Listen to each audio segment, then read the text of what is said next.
Bismillahirrahmanirrahim. Assalamu alaikum and welcome to Newsroom. I'm your host Omar Khalid. But today is the 2nd of August 2023 and these are the stories that we will be discussing in detail in the course of our show. We'll begin with the 10 years of the China-Pakistan Economic Corridor. Pakistan and China both have agreed to revive the second phase of CPEC as the Chinese Vice Premier He Feng held wide-ranging talks with the Pakistan leaders, including, of course, our Prime Minister, Mr. Shehbaz Sharif. They held formal talks with him and, of course, also attended a special event to mark the 10 years of CPEC. He also called on President Arif Alvi and the Army Chief General Asim Munir.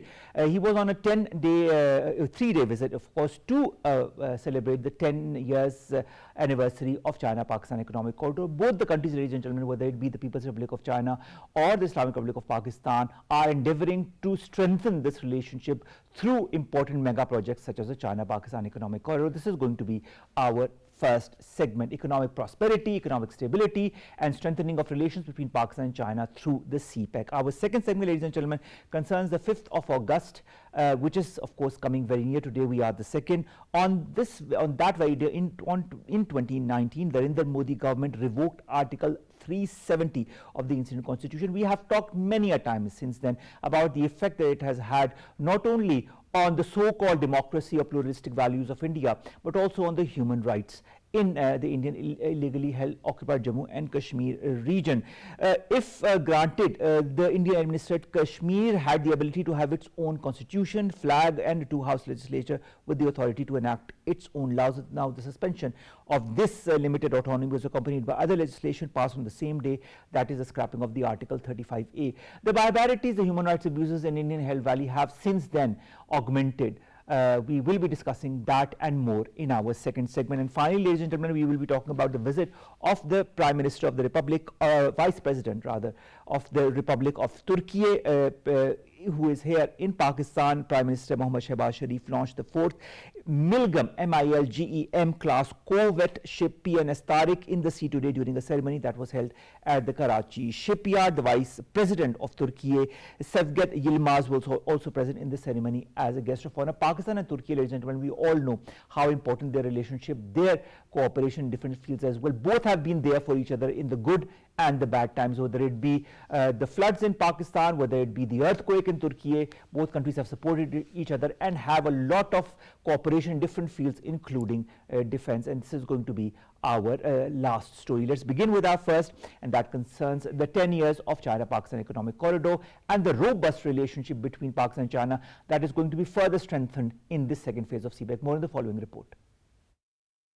China-Pakistan eternal friendship has blossomed into ideal case of interstate relations that has withstood the vicissitudes of international upheavals and vagaries of domestic changes. As this year marks the 10th anniversary of the launch of China-Pakistan Economic Corridor, China and Pakistan are committed to promoting high-quality development of the corridor and making it a model project for the joint construction of BRI. For Pakistan, relations with China form the cornerstone of our foreign policy, and China, on the other hand, is committed to all-weather strategic cooperative partnership and building a closer China-Pakistan community of shared future. Chinese Vice Premier He Feng, acting as the special envoy of Chinese President Xi Jinping, is paying an official visit to Pakistan to attend the decade of CPEC celebrations. The CPEC is a flagship of the BRI, which has helped improve Pakistani people's livelihood and created many jobs for locals. As of 2022, the CPEC has brought $25.4 billion in direct investment to Pakistan and created about 236,000 jobs. It helped Pakistan generate 8,000 megawatts of electricity and built 886 kilometers of national core transmission grid, according to the Chinese embassy in Pakistan. One of the watershed developments during the 10 years was the high-octane operation of Gwadar Port, crown jewel of the CPEC. Today, we can claim that under CPEC, more than $25 billion worth investment took place in power sector, road infrastructure, hydropower sectors, and public transport. I have no doubts that we are entering into second phase of CPEC. And today, we have signed certain important documents which will further enhance our economic cooperation, and we will undertake second phase of CPEC under a new model. Lai Feng's visit will be an opportunity to implement the important consensus reached between the leaders of two countries, continue to build on past achievements, and upgrade the development of the CPEC. Now, we discuss different aspects of the China-Pakistan economic corridor, the 10 years of this important corridor, the visit of Mr. Hulifung, as well as the different important MOUs and decisions that have been taken during the course of this very important 3-day visit. We've been joined in the studios by Dr. Manzoor Ahmad. He is a trade arbitrator with the WTO and is, of course, is also a specialist in this very field. Thank you very much, Dr. Saab, to have joined us. Dr. Saab, 10 years of the China-Pakistan economic corridor. This relationship that started from the 50s became stronger in the 1960s, and now we are seeing 2023. What, in your point of view, has been the true potential, or have we achieved the true potential of this relationship? Do we still have miles to go in order to further strengthen this? Well, you know, if I don't go too much back in history, maybe the big thing was then Karakoram Highway, which was a miracle at the time, you know, for years. But let me start when CPEC started, because otherwise it's going to, you won't have time. So when CPEC, I mean, 2013, 14 started thinking, 2015 actually started. And this was, I think, for the first time, and we used to have this American aid, but it was mostly for defense projects and others, and, you know, for some scholarships, etc., and maybe also for dams, etc., a couple of them. But this was the first time they, and actually they left it to the government of Pakistan. What exactly are your needs? And they didn't push for any conditions. Okay, at the time, 2014, 15, you realize our biggest problem was continuous load shedding, 8 to 10 hours. I remember that. Yes. So the government said our first priority is more power, because all our industry is getting shut down, it's moving out. So let's first, this is the number one priority. And the second priority, they said, is we want more connection, because it's, our roads are in terrible shape. We may have motorway, Lahore, Islamabad, the rest of the country is not well connected. And that's why we are unable to make exports, because they become too expensive. So that was the second priority, they said. So in the first phase, basically they took up energy and infrastructure. And I think, well, I mean, they could have done better. I mean, there's always hindsight. And also this was because it was a new experience. So it took maybe a little longer, but yeah, another reason was this COVID. 3 years, 4 years lost in that, because China was completely shut down. We had our own problems. So that perhaps was another reason. Maybe it could have been done by 2020, and now we're in 2023. But a lot of achievement in those two fields. First, energy, because you know, in terms of generation, we are almost surplus. Huh? We have problem in transmission, but in terms of that. And in terms of roads, you know, you have this near my village, Thakot to Haveli, and that's completely new, fantastic road. Then you have this, I mean, there are many connections that have been done. Perhaps one thing that was originally envisaged that didn't happen was a high-speed train from Karachi, either to Peshawar or uphill to Haveli. Maybe we'll see that in the coming years. That's in the now in the next phase, yes. All right. Now, Dr. Saab, I managed to talk to the Vice Foreign Minister of China, who was here with Mr. Hulifung, and he talked to me about the future of this corridor. He said there are 5 aspects of this corridor. The first aspect is the growth corridor, then the people-centric corridor, then the innovation corridor, then the green corridor, and then the open corridor. How important are these 5 chapters of this corridor that we are going to see? You see, these are, what should I say, overlapping. For example, when you talk of green corridor, it implies to both, you know, any new thing coming, say in agriculture. It will no longer be the traditional way we did agriculture. This will be more saving on waters, and this would be less emission of carbon, etc. Then agriculture, but then you have the industrial phase will also be a part of it. And you would not have the old dirty industry, too much emission, and they'll be like what China is doing, I mean very modern emissions. And so all these 5 sectors that they will have an overarching impact on whatever we do in the next phase. All right. Also, there is an emphasis on including more countries. Afghanistan is being talked about. It will be part of the BRI as well in the coming weeks and years and months. Yes. How important is the role of the CPEC in bringing together the region beyond Pakistan and China? First, giving you the overall context, you see this BRI that we spoke about, and this is more than 110 countries already. Huh? Of course. So, and this CPEC is one of the corridors, although this is a flagship. This is one of the most important one. But CPEC, to be fully effective, it would be great to have other regional countries join in. For example, Afghanistan, they have a lot of, I should say, for example, mineral wealth. And they don't know how to take it out and process it and make full use of it. Now this next door being Pakistan, it could be easily processed either here or if it's a further processing, it go to China or wherever. So China can greatly benefit. It's the same thing with Iran, although facing sanctions, etc.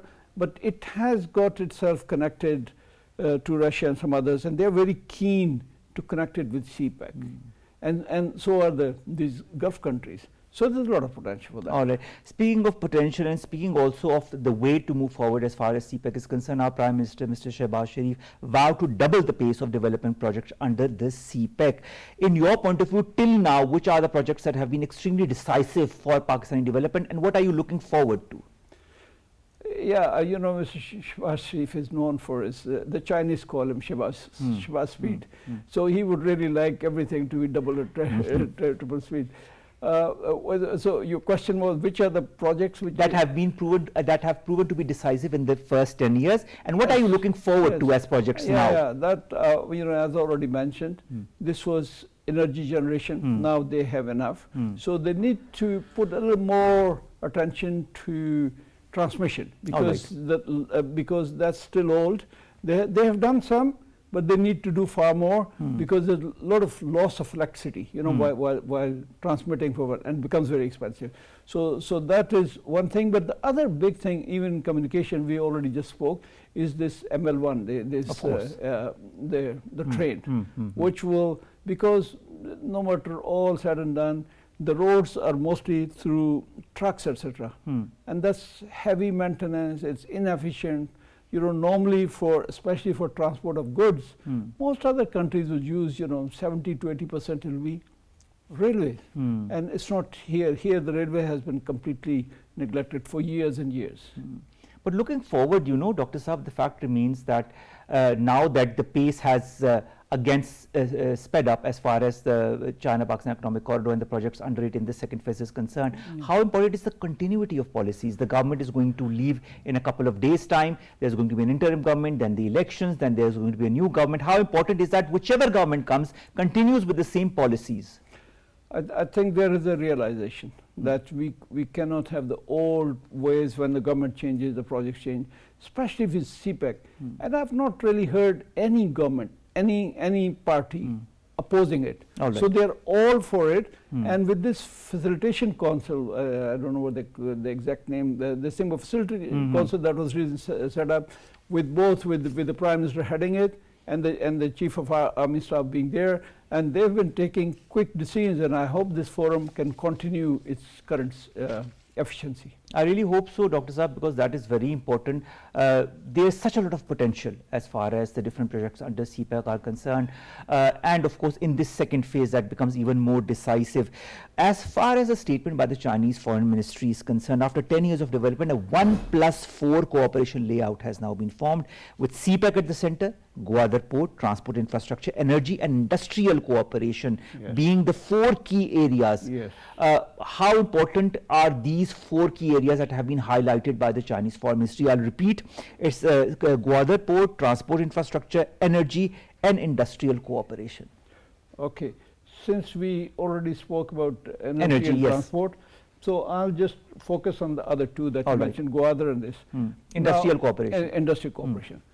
Gwadar happens to be the world's deepest port. I mean, it can take ships up to 20 feet deep, you know, but Karachi, best of dredging and everything done, and that port has been there for 150 years, but still the maximum ship that can come in is up to 16 feet, you see, and so it prevents bigger ships coming in. So if a big ship comes, then they unload it on barges and then they bring it. But this is, and then Karachi Port and Port Qasim have limited berths, but this will be far more than that.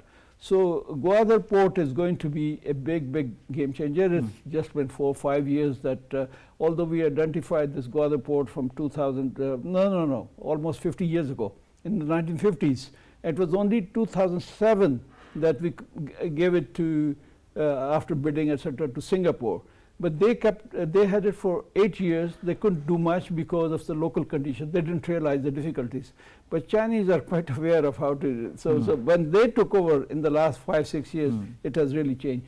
And the other thing in industry zone, now they have, previously I think our government was a little bit here and there, so they identified, you know, everywhere some politician, minister goes, okay, special economic zone, this, that, and they identified 30. But then they realized that that's not going to work. Let's prioritize. So now they have prioritized it to 4, one in each, say, province, one near Karachi, one Faisalabad, one Pishin, and one this Rashaki near Peshawar.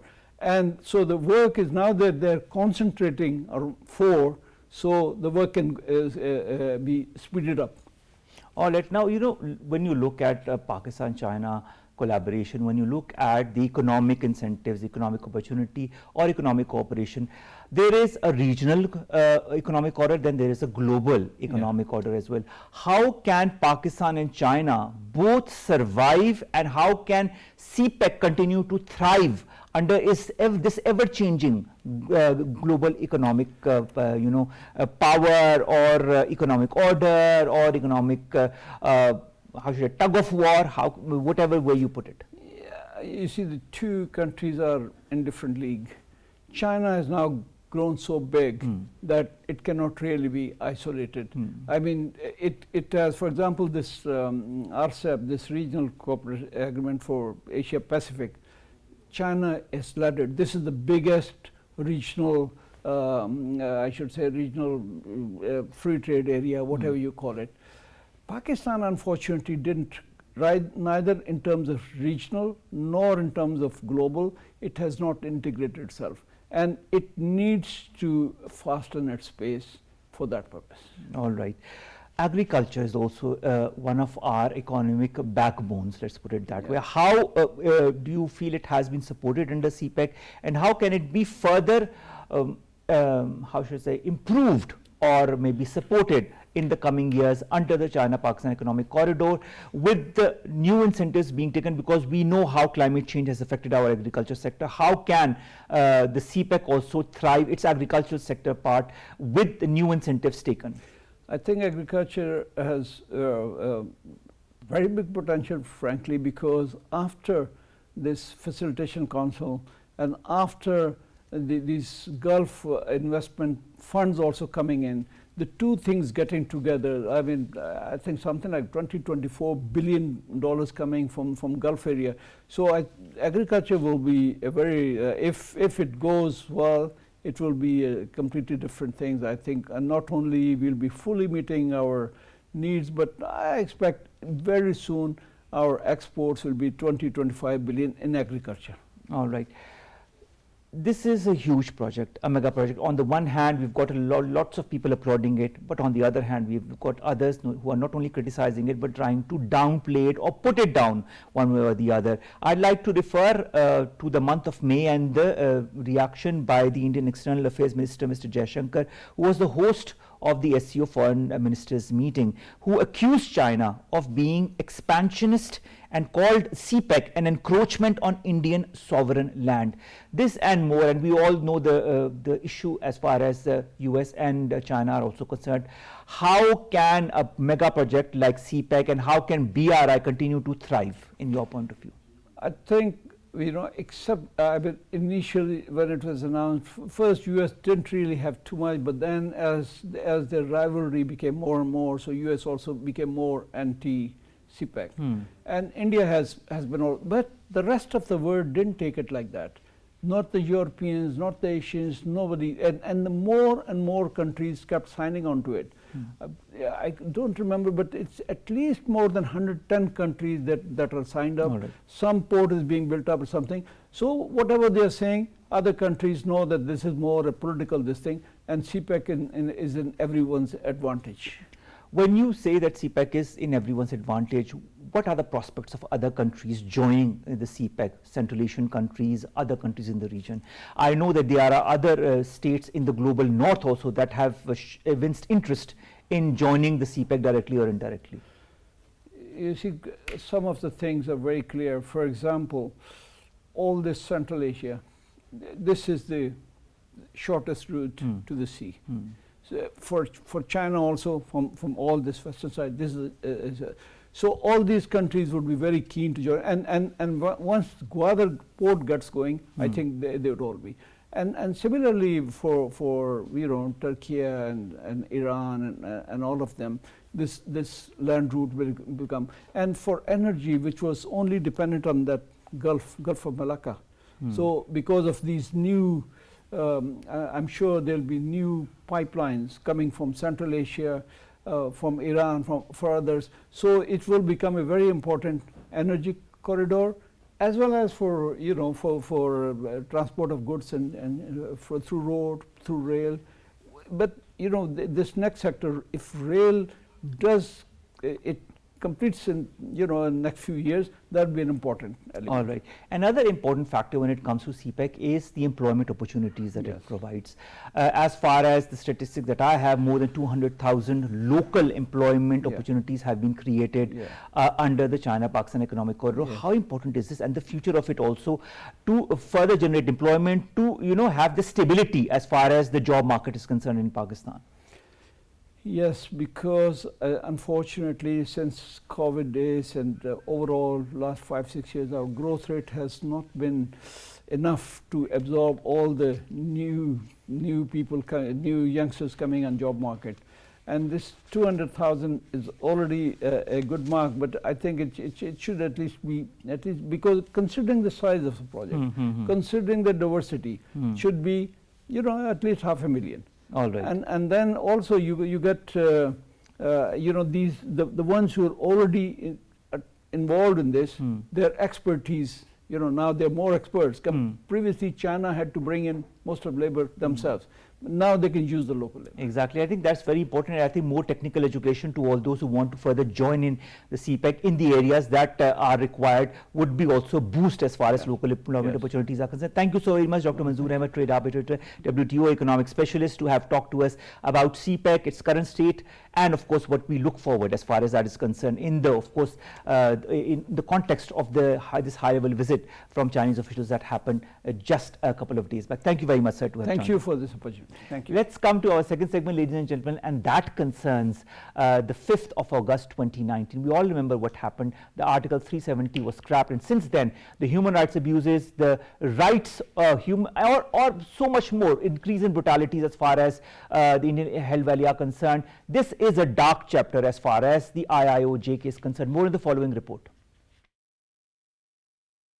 5th August is one of the most tragic, painful, and catastrophic day in the modern history of Indian illegally occupied Jammu and Kashmir. It was the day when Hindutva forces in flagrant violations of international law and the United Nations resolutions scrapped the special status of Indian illegally occupied Jammu and Kashmir and deprived its people of all political, social, cultural, economic, religious, and other basic rights. On the 5th of August 2019, Hindu nationalist Narendra Modi's government revoked Article 370 270 of the Indian Constitution, which granted Indian illegally occupied Jammu and Kashmir the ability to have its own constitution, flag, and a two-house legislature with all the authority to enact its own laws. The suspension of Indian illegally occupied Jammu and Kashmir's limited autonomy was accompanied by other legislation passed on the same day that scraped Article 35A, which granted Kashmir the authority to define its residents and implemented restrictions on outsiders from acquiring properties or obtaining government jobs in the region. Kashmir has been reeling under constant siege for the past 4 years, which has been rendered a gigantic prison and the world's largest torture cell by Hindutva forces. An analytical report released by Kashmir Media Service revealed that over 500,000 Kashmiris have laid down their lives for Jammu and Kashmir's freedom from Indian occupation and its accession to Pakistan during the last 7 decades. Kashmiris living on both sides of the line of control and the world are organizing protests, rallies, and arranging other programs to invite the attention of the world community towards the unabated Hindutva terrorism in Kashmir. Now, what happened on the 5th of August 2019? Narendra Modi's government revoked Article 370 of the Indian Constitution. It granted the Indian administered Kashmir the ability to have its own constitution, flag, a two-house legislature with the authority to enact its own laws. The suspension of this region's limited autonomy was accompanied by other legislation passed on the same day that scrapped Article 35A as well. Now, 35A granted Indian administered Kashmir the authority to define the residents and implemented restrictions on outsiders from acquiring properties or obtaining government jobs in the region. Since then, it has been a whole lot of human rights abuses and whatnot in the Indian held valley. Dr. Asma Shakir, Khawaja, Executive Director, CISS, Jammu and Kashmir, joins us online. Thank you very much, ma'am, to have joined us. Now that the 5th of August 2023 is not that far away, and now 4 years have almost passed since the Articles 370 and 35A were scrapped, does the plight of the Kashmiris still have any kind of effect on the international community? The life of a common Kashmiri only deteriorated further after the invocation of Article 375 under the promises or fake promises with the international community that this act would facilitate normalcy in the Indian occupied Jammu and Kashmir. And if you ask about the international community's response, here it would be pertinent to mention that when India revoked this Article 3 or seized the article, at that time there was a response by international community, and because of this single act, Kashmir conflict that was part of international meetings, during the meetings of international organizations and debates, and that is why there were 2 special sessions of different organizations on Kashmir issue. But later on, international community was unable to sustain or maintain that pressure on India for peaceful plebiscite. Once again, it was in 2019, on 5th August, because again the Kashmir conflict was again highlighted as an important flashpoint for international peace and security. But after that, there is again like old rhetoric by international community that Kashmir is helpful in pursuing India colonial occupation of Kashmir to the area or implement international resolution. There, I would like to add that when we promised that the revocation of Article 370 and 35A would bring normalcy in Indian occupied Jammu and Kashmir, then I would like to add that recently there was a report that after 2019, there are 10,000 Kashmiri women missing from Indian occupied Jammu and Kashmir, and there is no record that where they have gone. When it comes to the civil liberties, although Kashmiri for last 76 years never had this year or threat to have civil liberty, but only in 2022 there was total internet shutdown of 456 hours in occupied Jammu and Kashmir for 56 hours, highest in the world, even highest than Russia and Iran. So if there was, like, it was only, if you see the data from the Department of Jammu and Kashmir, that there were 49 internet suspension orders issued in 2020. So if this, and we can question it, that there was probability of normality, then what indicators the government use that turning Kashmir into the highest militarized zone of South Asia? I'm sure in the world as well, because it's 900,000 Indian military deployed in occupied Jammu and Kashmir. And if there was any slight chance of normality, the number should be since 2019, but it is there. So the coercive tactics. Dr. Asma, I'd like to also understand, India has tried its level best to reshape illegally occupied Jammu and Kashmir's demography. Measures to, of course, systematically erode Kashmiri culture, language, and their religious identity have been tried, tested since so many years. Has India been able to be successful in these attempts to disempower its Muslim population? Unfortunately, like all Indian forces come in. Dr. Asma, I can't hear you properly. If you could just either realign your phone, because I can't hear what you're trying to say. Okay. Right. Am I better? Am I audible right now? Much better now. Yes, you're much better now. Okay. Thank you for pointing it out. Okay. So if we see like all radical regimes and authoritarian regimes, and of course colonial regimes, the government is successful in subjugating the rights of indigenous Kashmiri population. I have no doubt to say that. And how those rights were marginalized, were subjugated, number one, through economic terrorism. I would like to add that right now in Jammu and Kashmir, the unemployment ratio is 16.2%, and the Kashmiri economy, like 500,000 Kashmiris have lost their jobs, and the economic loss is like huge.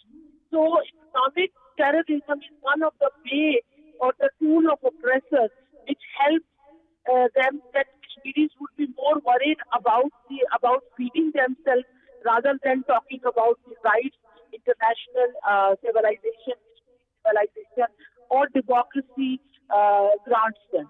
So this is one of the reasons. The poverty ratio in Jammu and Kashmir is estimated by World Bank in 2029 is 29% poverty ratio. So this is how the economic terrorism is trying to silence Kashmir. And then when it comes to human rights, there are still, as I said earlier, India is using rape as a weapon of war against women. And that is why 10,000 Kashmiri women are misplaced and there is no record for them. There is still, Indian forces have impunity from any law, and there is no one single case against the soldier or officer of Indian military forces for their violation and the crimes they have committed in Jammu and Kashmir. There were cases against 74 soldiers, but none of them has ever tried or ever been punished for her crime. I would also like to add, Dr. Asma, there have been various attempts by India to hoodwink the world as far as what is actually happening in the Indian Hill Valley is concerned. The latest being the G20 summit that happened. A part of that happened on tourism in the Indian Hill Valley. Do you feel India has managed to shape the narrative of the Indian Hill Valley as far as the West is concerned, or do you feel the West or the global North understands exactly what is happening in Indian Hill Kashmir? But see, right now while talking about the situation of Indian occupied Jammu and Kashmir, I am quoting statistics, and that those statistics are not by any Pakistani institution, but international institutions. So yes, if Modi, like always, build the bubble of false propaganda through organizing tourism summit in Srinagar, but those statistics which is reality, they refute any claim. Why I'm quoting those statistics? Because they refute Indian government's claim of normalcy in Indian occupied Jammu and Kashmir. If there would be normalcy, then there would not be cordon of operations or searches by the military, and India still is on the verge, like Indian press is still on the lowest number in the international thing. So if the situation is so normal and the tourism summit can be held in Indian occupied Jammu and Kashmir, then why not India opens Jammu and Kashmir, opens it for the international community and journalism? Why still international media is reporting that Kashmir is the most dangerous region for the journalists? So the situation is not like, if the situation is as good as Modi regime portrays, then Indian occupied Jammu and Kashmir should be an open place for everyone across the globe. Why UN military observers are not allowed to visit Indian occupied Jammu and Kashmir? The way they've been placed in Muzaffarabad here in Azad Jammu and Kashmir, and they can freely move around and see the situation in AJK. Why there are so many restrictions on international community and media, and why still I think there are more than 29 journalists, Kashmiri journalists, which are behind the bars under black laws. Why India does not or could not release those independent journalists? Only because truth is the biggest fear of a liar is the truth, and truth is powerful. And to undermine that truth, India has so pressing. I'm sure you have read the book Anuradha Bhati, and the book is about what is the situation in Indian occupied Jammu and Kashmir after the revocation of Article 370. And she wrote that still journalism is something which can cost you your life in Jammu and Kashmir, because there is no point of writing the truth or anything which is not being approved by the authoritarian regime of Islam. All right, Dr. Asma, you talked about the United Nations during while answering my last question. How important do you feel has been the role of the UN, and how important is the role of the UN as far as this dispute is concerned? Don't you feel that what happened on the 5th of August 2019 was a contravention of United Nations Security Council Resolution 38, whose para 2 clearly states that neither party to the dispute can bring about a material change in the situation in Kashmir?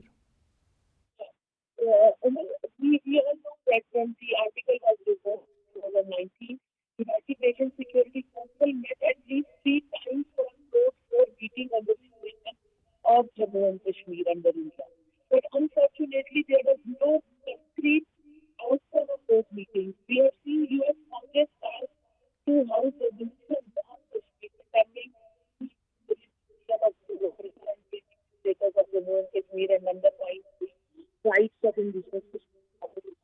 But unfortunately, there was no concrete outcome of those or realizations. Kashmiris kept on facing the Indian and military rule and all this environment of fear, and there was no, and the world and UN did not move even to an inch in the direction of conducting free and fair plebiscite to know what the indigenous Kashmiri population wants and what future they want to build for themselves.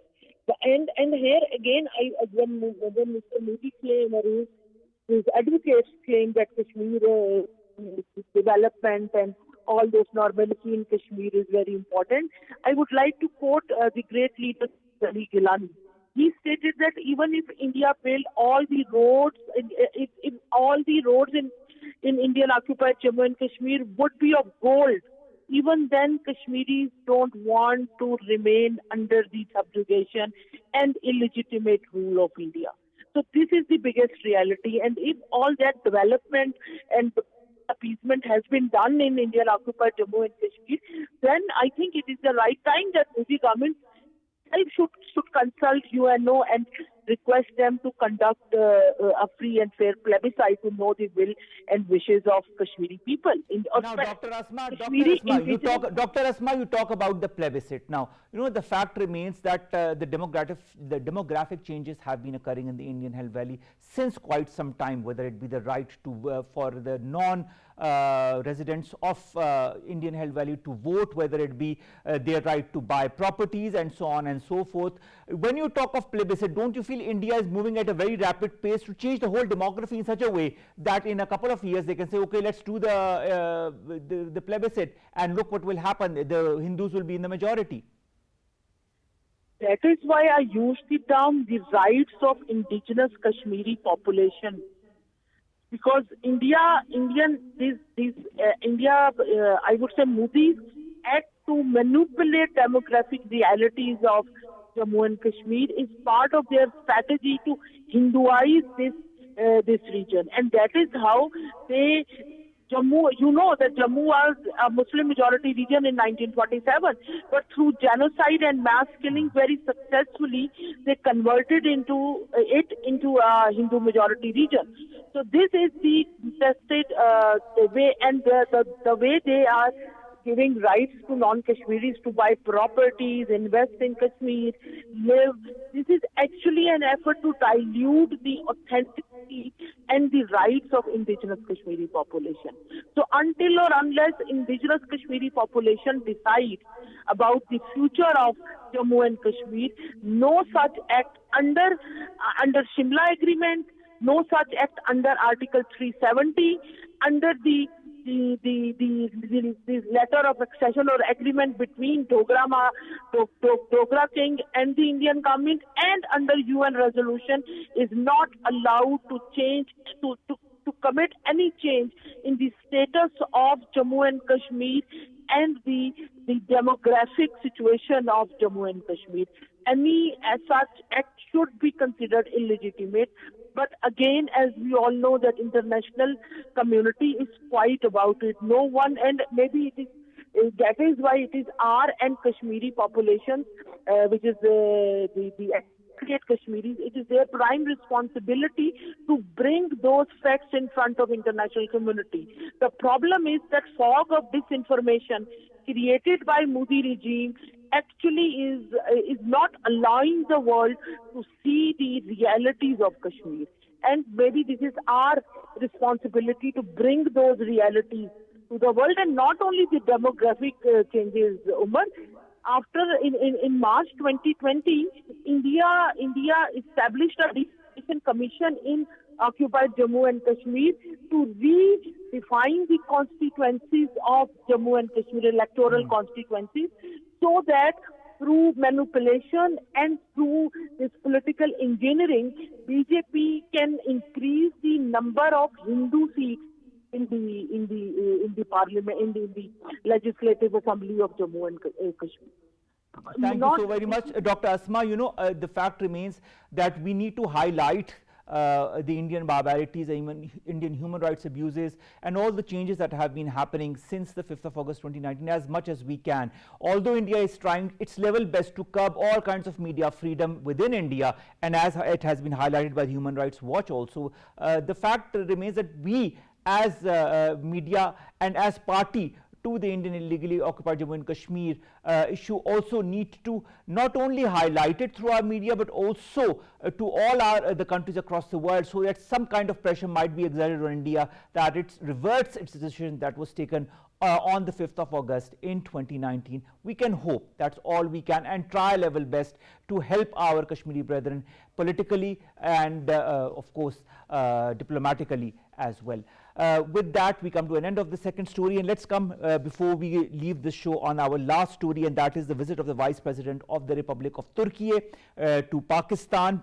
Prime Minister Mohammad Shehbaz Sharif launched the 4th Miljam class corvette ship PNS Tariq in the sea today during a ceremony held at the Karachi shipyard. This is again a testimony of the tested friendship that exists between both Turkey and Pakistan. The Vice President of Turkey, Cevdet Yilmaz, Nawaz, who was also present in this ceremony as a guard of honor. Our Prime Minister emphasized the need to enhance bilateral strategic cooperation between Pakistan and Turkey for the prosperity of both nations. And of course, he also highlighted the leadership role of the Turkish President Recep Tayyip Erdogan and said the joint venture project is an example of the cooperation and the support between the two brotherly countries. The fact remains, ladies and gentlemen, that Pakistan and Turkey have always been there for each other in the good and the bad times when they needed each other the most, whether it be in the floods in 2022 when Turkey came to Pakistan's help, or whether it be in the earthquake that also rattled Turkey, and how Pakistan was also there for Turkey in this time of need. This is how nations and countries strengthen each other's friendship, cooperation and contact through different measures, and this, that is the launching of the 4th Miljam class corvette ship PNS Tariq, is just one of the measures that will further strengthen the cooperation between Pakistan and Turkey. With that, we end today's newsroom. We'll see you inshallah tomorrow with news stories and segments that pertain to us, you and Pakistan. Till then, Allah Hafiz.